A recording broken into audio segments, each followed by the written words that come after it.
Mr. Speaker, sir, I rise on the behalf of the opposition to give critical support to this motion. This resolution, Mr. Speaker. We in the opposition agree with the preamble of the resolution. We agree that there is grave concern and that this disease threatens youth and the health of the people in this country. But we disagree fundamentally with the solution.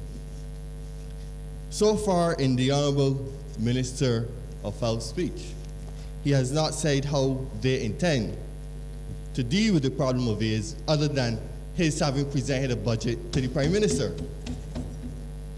We want to know, Mr. Speaker, how the Honorable Member intends to teach it. Who will teach it? What channels are going to be employed by those doing the teaching? The matter relating to its inclusion in the syllabus, Mr. Speaker, there are some aspects that are not readily apparent. Are you going to have the health personnel come into the schools to do it? Are you going to train teachers to do it? Where are you going to get your resources from, Mr. Speaker? And interestingly enough, Mr. Speaker, we want to know at what age will the Honourable Member propose that the teaching of this thing be done? We are unsure, Mr. Speaker, of the origin of the resolution, but we are very happy to see that the Minister of Health and the Minister of Education have come together to put this resolution before this Honourable Chamber. Mr. Speaker, I want to ask a question relating to AIDS and the adolescent. And I want to quote from a document which I intend to make a document of this House. And the document is, Mr. Speaker, AIDS and the adolescents. The time for prevention is now. And Mr. Speaker, I quote from page 6 of the document which states, AIDS is a social problem, and simply providing young people with facts is not enough. Teenagers need the opportunity to clarify their values, practice decision-making and communication skills, and learn to resist peer pressure related to sex and drug abuse, Mr. Speaker.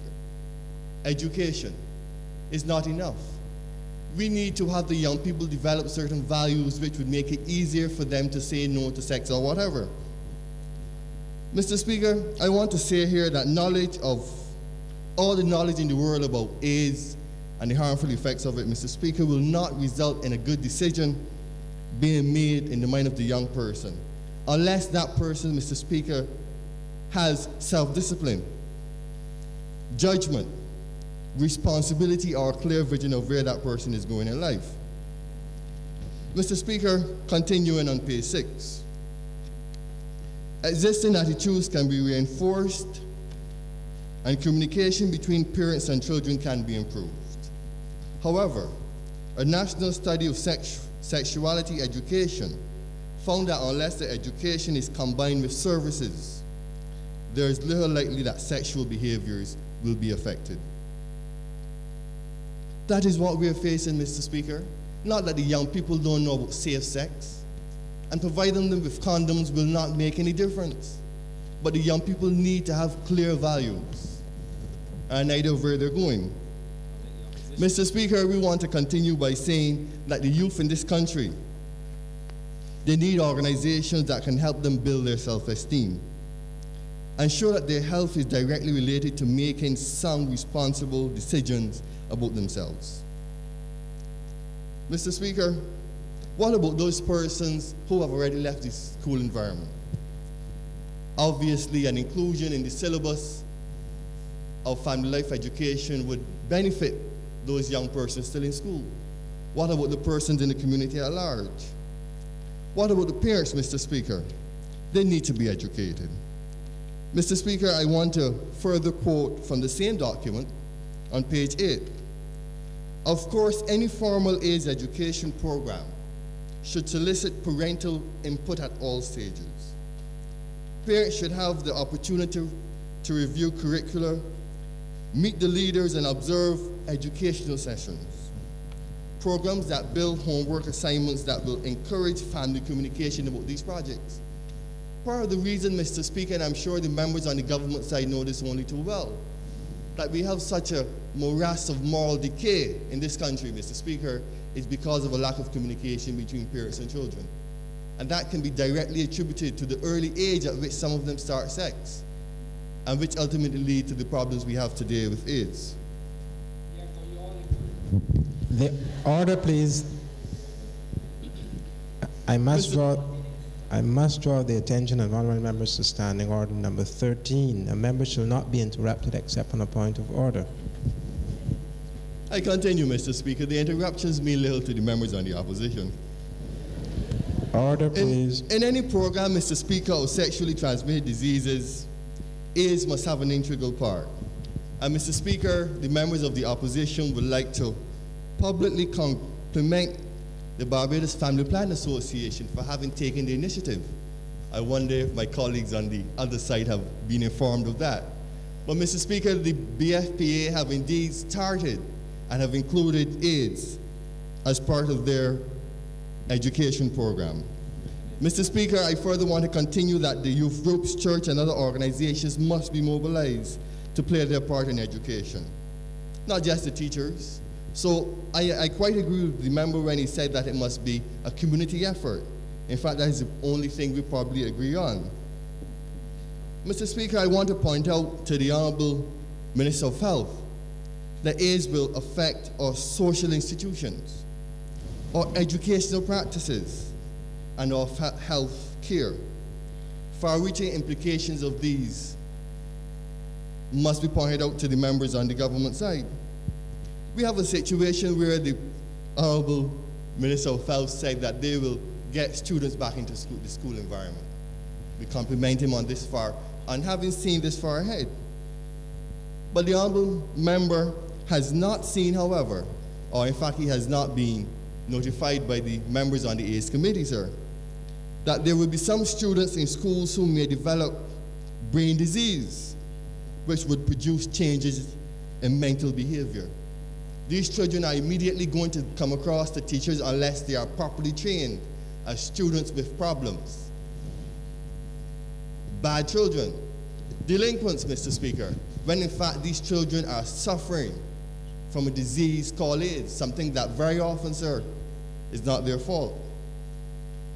Mr. Speaker, I was very happy to hear the minister talk about the right of persons with AIDS to work.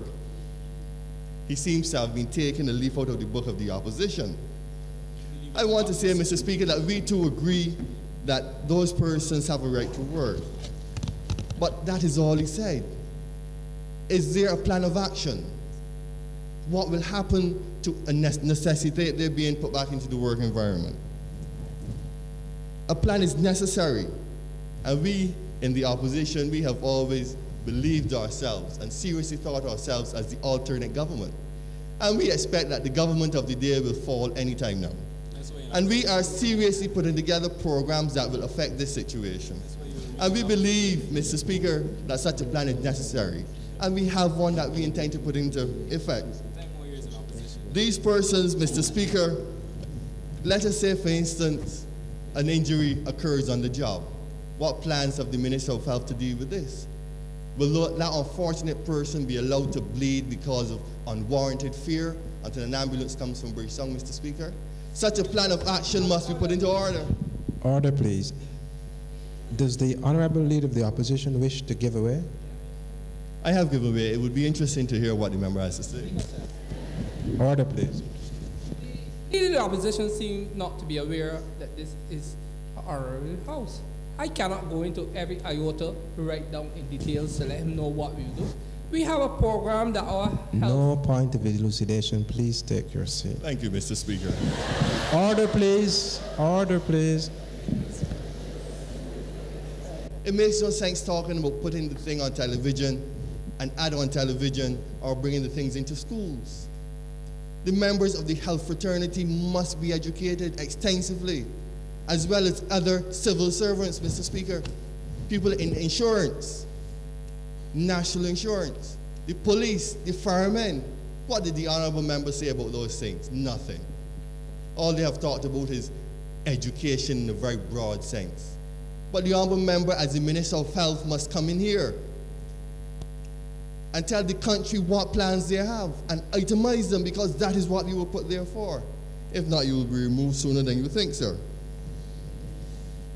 I want to continue Mr. Speaker, I talk on the...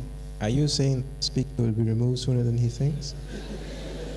Heaven forbid, sir. In which case, you should address your remarks to the chair to indicate that you think that the Honourable Minister will be removed. Well, I will only be too glad to do so, Mr. Speaker. And I was making specific reference to the Minister of Health and not the Honourable Speaker, sir. I continue, Mr. Speaker. We have seen the issue of AIDS affect the entire business sector. We have now seen where insurance companies, sir, are making it mandatory for AIDS testing to be done for a certain value of insurance to be bought. That is obviously protecting themselves. But what are the implications for a person who has to go for a blood test because they want to protect their home, family, and their offspring after they've departed, sir? What will happen, Mr. Speaker, if the person has been diagnosed as having AIDS and the insurance company turns them down? Will that file be destroyed, sir?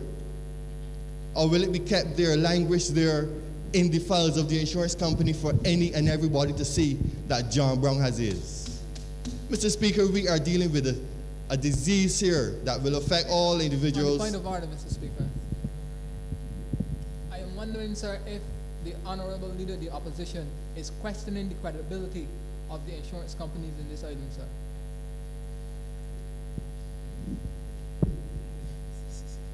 Is that a point of order? Yes, sir. In my ruling, that is no point of order. I will ask, order please. I will ask the Leader of the Opposition, however, to stick to the terms of the resolution, which speaks about the teaching of responsible sexual behavior and the inclusion of information about AIDS in the family life education syllabus. It does not deal with the other implications of AIDS, especially for insurance companies. My apologies, Mr. Speaker. I must admit that in dealing with an area as sensitive and as important as this, I tended to drift slightly, Mr. Speaker. My apologies, sir. I will come back to the point. You will come back and you will wind up. Thank you, Mr. Speaker. Order, please. I want to say finally, sir, that the opposition is very concerned with the situation of AIDS, not only in Barbados, but as I said, worldwide, because of our position of a tourist destination. We give critical support to the motion, sir, but we believe that just education in the formal sense is not the answer.